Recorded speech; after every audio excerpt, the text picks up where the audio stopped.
即旧年甲即个所在包要到3、4万粒啊。今年你也要包2000粒，你看这个。果农愈讲愈无奈，规片的落来果树拢无条果，就算有细嘛细细粒仔。台南市是落来的主要产区，今年气温低，雨水济。地势受粉率无好，全拢是空包单。正常来讲，应该小可有咧开始咧撩咧包啊，小可撩白毛毛啊，进入地啊钱拢全部拢升起来。所以就是麻烦讲咱中央这边来看看，甲咱农民到补助一下。寒田、大内农损拢相当严重，影响产量。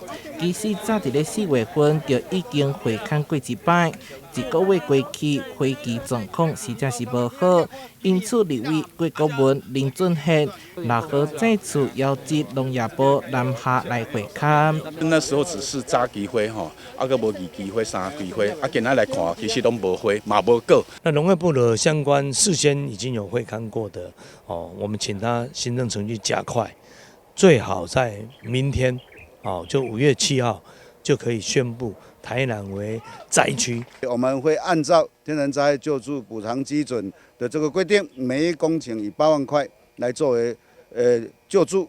那另外，我们希望农民朋友也能够赶快在我们公告之后，赶快用 APP 上传到各区公所。对现场来看，早生、中生的落来状况结果愈歹，农业部将会依照天然灾害救助办法，公告补助流程，目前1公顷补助8万块。不过，立委也搁进一步建议，农业部要检讨极端气候之下的救助办法，希望未来的补助标准会当符合农民的需求。台南新闻小怪采访报道。